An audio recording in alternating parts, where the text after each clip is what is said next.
အခုတစ်ခေါက်ကတော့အိပ်ခန့်နီးနားထောင်လို့ရအောင်လို့ဇာတ်လမ်းတိုလေးတွေဖတ်ပြမှာပဲဖြစ်ပါတယ်။အဝါရောင်နေကြာပန်းတွေပွင့်တဲ့ကောင်ဝန်ဆိုတဲ့စာအုပ်လေးတွေကအဘရဲ့ဘုတ်ဆိုတဲ့ခေါင်းစဉ်နဲ့ဇာတ်လမ်းတိုလေးကိုဖတ်ပြမှာပဲဖြစ်ပါတယ်။အဘရဲ့ဘုတ်မကြီးပင်အောက်မှာဘုတ်ဆုံတို့ကလေးတတိုက်တန်လုံးပြောနေအောင်စိတ်ဝင်စားနားထောင်နေကြတယ်။ခါတိုင်းဒီချိန်ဆိုမြောက်ရွှေဝုံစောနေကြမှာဆိုပေမဲ့မနေ့ကမှရန်ကုန်ကပြန်ရောက်လာတဲ့တန်လုံးပြောတဲ့အကြောင်းတွေကစိတ်ဝင်စားစရာတွေကြီးပဲဆိုတော့ဘုတ်ဆုံတို့တွေငြိမ်ပြီးနားထောင်နေကြတာပေါ့ဘုတ်ဆုံတို့တရားလုံးမှာရန်ကုန်လိုမြို့ကြီးမပြောနဲ့ရွာနဲ့တစ်နှစ်ခရီးရှိတဲ့မြို့တသေးလေးကိုတော့ရောက်ဘူးတဲ့သူတော်တော်ရှားတာ哦ဘုန်းကြီးကျောင်းသားတန်လုံးကဆရာတော်ကျေးဇူးနဲ့ရန်ကုန်ကိုတော့ရောက်ဘူးသွားတာဆရာတော်ရဲ့မြို့ကဓာကြီးကာမတွေကဆရာတော်ကိုသတင်းကြိုဖျားဖို့ရန်ကုန်ကိုပင့်တော့ဆရာတော်ကသူ့ရဲ့တောင်ဝေးလိုဖြစ်နေတဲ့တန်လုံးကိုပါခေါ်သွားတာရန်ကုန်မှာတစ်ပတ်လောက်နေပြီမနေ့ကမှပြန်ရောက်ကြတာလေ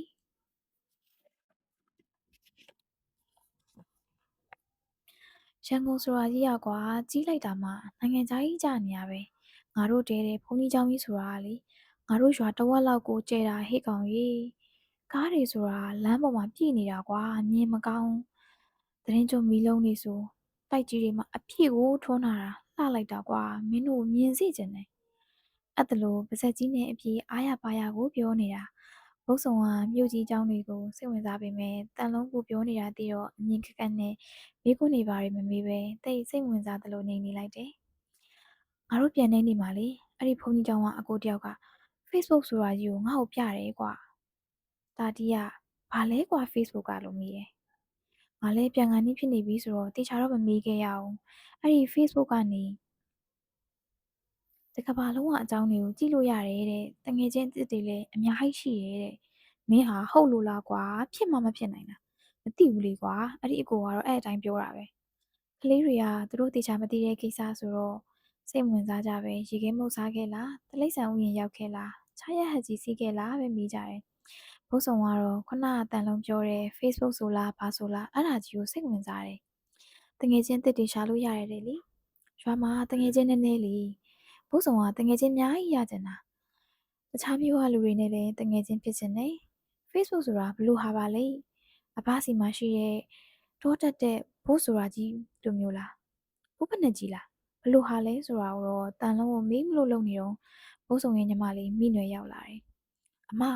အမေကအခုပြန်လာခဲ့တဲ့လုတ်ပါကောက်ခဲတဲ့ဘိုးဆောင်ကစိတ်တူသွားပြီးမိနွယ်ကောင်ကိုတောက်ခနဲ့ခောက်ချလိုက်တော့မိနွယ်ကအာပြေးနဲ့အုံငိုပြီးပြန်သွားတယ်ဘုတ်ဆောင်လိုက်မသွားဘဲနဲ့ဆက်နေရင်အမေရိုက်မှတီတော့တန်လုံးကိုတော့ Facebook ကြောင့်တေချာမမေးရပဲမိနွယ်နောက်ပြေးလိုက်ရတယ်အိမ်ရောက်တော့အမေကထုံးစံတိုင်းစုပူတာပေါ့အသက်ကဖြင့်မငယ်တော့ဘူးအိမ်မှာကူမဲမရှိဘူးကလေးတွေနဲ့ပေါင်းပြီးမြောက်ရှုံးအောင်စော်တော့သွားထင်းယုံမှာထင်းသွားဆဲရွေနေတအိုးကြိုကြွေအငယ်ကောင်ရေဘတ်တိုက်ရအောင်မယ်ဘုတ်ဆောင်ကစိတ်မပတပါနဲ့ထင်းယုံနဲ့ဝင်လာတယ်ထင်းသုံးချောင်းလောက်ဆွဲထုတ်ပြီးတော့ထင်းယုံတောင်ကအဘရဲ့တောတက်တဲ့ပုဖနက်ကိုတွေ့သွားတယ်တန်လုံးပြောတဲ့ Facebook ဆိုတာဒါမျိုးဖြစ်ရင်ဖြစ်နေမှာဆိုပြီးပုဖနက်ကိုသွားယူအထဲကိုလက်နိုင်ကြည့်တော့လက်ကစူးနှဲ့ဖြစ်သွားတယ်အရန်နာသွားတော့ဘုတ်ဆောင်ကအော်ငိုတာပေါ့အမေကဟဲ့ဘာဖြစ်တာလဲဆိုပြီးပြေးလာကြည့်တော့တချမ်းဆောင်ပြီးလဲနေတဲ့ပုဖနက်ဘေးမှာလက်ကင်ပြီးငိုနေတဲ့ဘုတ်ဆောင်ကိုတွေ့တယ်အဲ့ဒီအချိန်မှာပုဖနက်ထဲကနေကင်းမီကောက်တကောင်ထွက်လာတော့အမေကဖနှောက်နဲ့ပေါက်တက်လိုက်တယ်နင့်ကိုထင်းယူခိုင်းတာဘာကိစ္စဖနှက်ကိုယူဆော့ရတာတော့ဝေဖြစ်နေရင်ဘယ်နဲ့လုံမလို့ဇက်ကနေလဲပြောလက်ကလည်းဘေးရတွေ့တဲ့ဝက်ချမ်းပြားကိုကောက်ပြီးစော်တော့တာပေါ့၅ချက်လောက်ရိုက်ပြီးမှသွားခင်းကြိုက်တဲ့နေရာကိုကြက်သွန်နေသွားဖို့လို့ပြောတယ်ဘုတ်ဆောင်ကလက်ကလေးကိုကိုင်းတဟီးဟီးနဲ့ငိုပြီးမိဖို့တွေကိုဝင်လာတယ်ကြက်သွန်ဒီကိုထက်ချမ်းလီကင်းထွက်သွားတဲ့နေရာကိုကြက်သွန်နဲ့ပို့ရင်စဉ်းစားနေတယ်တန်လုံးပြောတော့ Facebook ထဲမှာတငယ်ချင်းအစ်စ်တွေရှိရဲဆိုဘာလို့ကင်းမိကောက်ပဲထွက်လာရတာလဲဘုတ်ဆောင်ကမျိုးရလူတွေလိုအဘကိုအဖေလို့မခေါ်တော့ Facebook မဟုတ်ပဲဘာဖို့ဖြစ်နေလို့များလားဒါမှမဟုတ်အဘရဲ့ပုတ်ကြီးကမျိုးရပုတ်တွေလို့လှလှလေးမဟုတ်ပဲတောတက်တဲ့ပုတ်ကြီးဖြစ်နေလို့လားပွဲကြိုက်ခင်မကြုံပါဂျွန်ပါတို့ငငယ်ကနေမှနေရတာဆိုတော့ပျော်ပွဲရှင်ပွဲအရန်နေတယ် ကစားကွင်းတွေရုပ်ရှင်ရုံတွေပန်းခြံတွေလည်းမရှိတော့တစ်နှစ်မှတစ်ခါလုပ်တဲ့ဘုရားပွဲကဇက်ပွဲတို့ဘုန်းကြီးကျောင်းရှိရာမြေကွက်လက်မှာပြတဲ့ရုပ်ရှင်ပိတ်ကားကြီးတွေဆိုမလွတ်တမ်းကြည့်ချင်တာပေါ့ဘုရားပွဲရသည်ဆိုကျွန်မသိပ်ပျော်တာဝဲကင်းကမုတ်စီရန်တွေလည်းရှောက်လဲရတယ်ခြားရက်တဲ့ဟေတွေလည်းကြည့်ရတယ်မမေကပြုတ်ကြမှာဆိုလို့မစီးရဘူးတဲ့ရှင်မနာစာတွေဆိုရင်တော့ဝယ်ကျွေးမယ်လို့မမေကပြောတယ်ဒါပေမဲ့ပွဲစည်းတန်းအမုတ်တွေကရှင်မနာတဲ့မုတ်ကိုမရှိဘူးလို့လည်းမမေကပြောပြန်တယ်အဲ့ဒါနဲ့ပဲပွဲစည်းတန်းအမုတ်တွေကိုကျွန်မဘယ်တော့မှမစားရအောင်ပြီးတော့ကျွန်မကဇက်ပွဲဆိုလဲတိတ်ကြိုက်တာဝဲမကခင်ညနေဆောင်ကလေးကတီးနေတဲ့လူခေါ်ဆိုင်တန်ကြားရရင်ကိုပဲကျွန်မကပြောနေပြီပြောင်ပြောင်လက်လက်တွေဝစ်ပြီးမီးရောင်စုံတွေနဲ့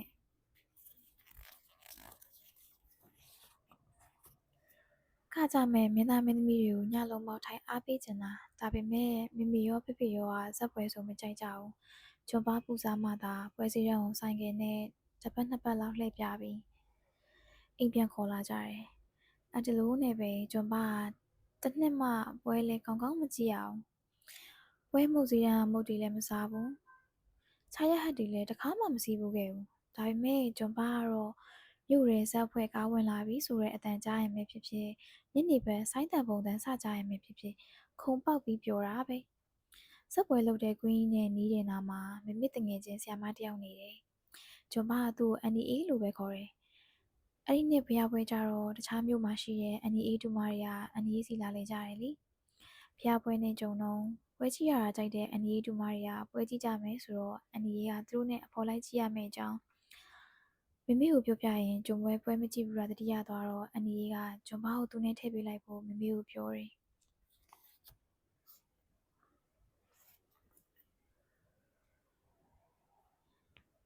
မမေကဟာအေးရဲ့အလကားသူကြည့်နိုင်တာလည်းမဟုတ်ဘူးအေးတို့အလုပ်ရှုပ်လိုက်မယ်ပြီးတော့အေးတို့ပွဲကြည့်ပြီးတဲ့အချိန်ငါတို့လာမကြိုနိုင်တော့ဘူးမထည့်တော့ပါဘူးတဲ့အန်နီအေးကသူနဲ့ထည့်ပေးလိုက်ဖို့ပြောပေးရှာတယ်မမေကချွန်ပါကိုငုံကြည့်တော့တနာစရာမျက်နှာလေးနဲ့မမေကိုပြန်ကြည့်ပြလိုက်တယ်စကားတော့ဝင်မပြောအဲ့ဒါမှပိုတနာပြီးအန်နီအေးနဲ့ထည့်ပါလေအန်နီအေးကအတင်းခေါ်လာတာရောချွန်ပါကိုတနာတာရောကြောင့်မမေကသွားကြည့်ခွင့်ပေးလိုက်တယ်အဲ့ညကရှေ့ဆုံးသားဖြာခင်းမိကြည့်ရတာမင်းသမီးလေးကတချင်းဆိုတာလေးကလည်းကောင်းကတာလေးကလည်းလှဝေတန္တရာမင်းပြဆက်ထွက်တော့ပတိဒေဝီကိုတနာပြီးငိုလိုက်ရနှာတောင်းစီရဲ့အငိမ့်ပြီးကန်ဒီမှာမင်းသမီးလေးကကလကာကြီးရဲ့နေပါဦးခလူကောင်းနေတော့လို့ငိုတန်လေးနဲ့ဆိုပြီးကတော့ချွန်ပါစိတ်မကောင်းလိုက်တာအငိမ့်ပြီးလို့မနက်3 နာရီလောက်မှအိမ်ပြန်ကြတယ်အန်နီရဲ့အိမ်ရောက်တော့အိတ်ချလိုက်တာနဲ့အိပ်ပျော်သွားရောအိမ်မက်ထဲမှာဂျွန်ပါကမင်းသမီးဝတ်စုံလေးနဲ့ကတာကိုင်းနေတာပဲတဲ့ဂျွန်ပါမနဲ့နိုးလာလို့ကြည့်လိုက်တော့တအိမ်လုံးဘသူမှမရှိဘူးရုတ်တရက်ဘယ်ရောက်နေလဲတော့မမှတ်မိဘူးပြန်စဉ်းစားတော့မှအန်နီတို့အိမ်ရောက်နေတာကိုသတိရတယ်တအိမ်လုံးဘာတမ်းမှမကြားရလို့ခေါ်ကြည့်တော့ဘသူမှမထူးဂျွန်ပါလန့်သွားတယ်ကျောင်းထက်ရအောင်မယ်လေအန်နီကဂျွန်ပါကိုမလို့ပဲကျောင်းသွားလိုက်တာတင်တယ်ဂျွန်ပါအိမ်ရှို့ပြေးပြီးသွားကြည့်တော့အပြင်ကနေတော့ခတ်ထားတယ်နောက်ခွေးကိုကြည့်ပြန်တော့လေနောက်ခွေတကားကချက်ချထားတယ်အဲ့ဒီချက်ကိုလည်းဂျွန်ပါရက်နေရမမီးဘူးအိမ်ရှိပြန်လာတော့အန်နီတို့အိမ်သားမူလာတန်းကျောင်းကစာတင်တန်းနေကြားနေရတယ်ဂျွန်ပါကမမေရှိတဲ့အထက်တန်းကျောင်းမှာတက်တာဆိုတော့ဒီကျောင်းမှာဂျွန်ပါတို့ကျောင်းမဟုတ်ပေမဲ့ပထမတန်းအစားရီအော်ဆိုတန်ကြားနေရတော့ဂျွန်ပါငိုချင်လာတယ်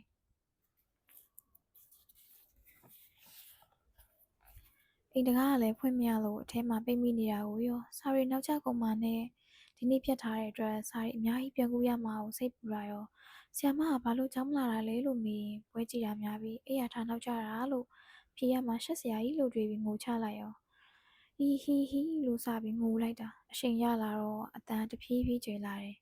အန်ဒီတို့အိမ်သားဈေးရောက်နေတဲ့တော်ကြီးကကြားပြီးဟဲ့ဘာတန်လဲတအီအီနဲ့ဆရာမအိမ်ကလူမရှိဘူးမဟုတ်လားဘယ်နာထွက်နေရလဲလို့ပြောတော့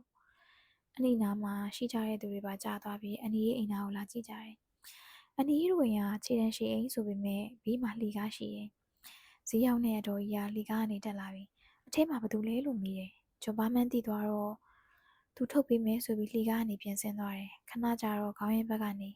သမီးဒီခေါင်းရင်းဘက်မှာ brain box ရှိတယ်လာဖွင့်ကြည့်လို့အော်တန်ကြားတယ်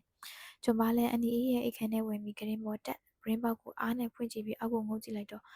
အလာလာကျောင်းသူကျောင်းသားတွေအများကြီးဂျွန်ပါကိုမော့ကြည့်နေကြပါလား နေ့လည်ကျောင်းလွှတ်ချိန်ကျောင်းဆင်းလာတော့လူကြီးတွေရုတ်နေဆိုတော့ဘာဖြစ်တာလဲဆိုပြီးစောင့်ကြည့်နေကြတာဖြစ်မယ်။ရဲဝတ်စုံနဲ့ဦးလေးကြီးတယောက်လည်းပါတယ်။အဲ့ဒီဦးရေးရကျွန်မကိုဘရင်ပေါက်ခါနေခုန်ချခိုင်းတယ်။အောက်ကနေသူဖမ်းထားပေးမယ်တဲ့။အေးကနည်းနည်းမြင်တော့ကြောက်ပေမဲ့အဲ့ဒီချိန်မှာမမေ့စီပြန်ကျင်တာပဲဒီတော့ခုန်ချလိုက်ရောဦးရေးရအောက်ကနေဖမ်းပြီးသူ့စပိန်နဲ့မမီတို့ချောင်းစီလိုက်ပို့တယ်။ကျောင်းရောက်မှအန်ဒီကမနက်ကကျွန်မကိုကျောင်းတက်ချိန်မီနှိုးတာဘလို့မှနှိုးလို့မရနဲ့ထားခဲ့ရတာတဲ့။နေ့လည်ကြမှာနောက်တစ်ခေါက်လာနှုတ်လို့လုံနေတော့ကျွန်မရောက်လာတာလေ။အဲ့ဒီကနေကျွန်မကိုပွဲကြည့်လို့မနှိုးလို့အိမ်ထဲမှာပိတ်မိနေတာကိုရဲတွေပါလာခဲ့ရတယ်။ကျွန်မတို့ကဆန်မဲဟီဆိုပြီးစကြရောမိမိကနှက်ပြီလားကျွန်မနောက်တစ်ခါပွဲကြည့်အောင်မလားလို့မိတိုင်းကျွန်မအဲ့လောက်လည်းမဟုတ်ပါဘူးအမှန်ကဦးရေးရတမင်လာခဲ့ရတာမှမဟုတ်တာအန်ဒီတို့အိမ်သားကလက်ဖက်ရည်ဆိုင်မှာလက်ဖက်ရည်တောင်းနေတော့လမ်းကြုံလို့ဝင်ကူညီသွားတဲ့ဟာကိုလူတွေကတိတ်ဆိုတာပဲဆိုပြီးနှကန်းဆိုပြီးပြန်ရှင်းပြရတာအမောဇက်ပွဲရှိရင်တော့ပွဲလိုက်ပို့ဖို့တိတ်မပူစားရတော့ဘူးပေါ့ဒါပေမဲ့အခုနေကျွန်မကိုဇက်ပွဲကြည့်မလားမေးရင်တော့ကြည့်အောင်ပါပဲသိတယ်မဟုတ်လားကျွန်မတို့ကပွဲကြိုက်ခင်လी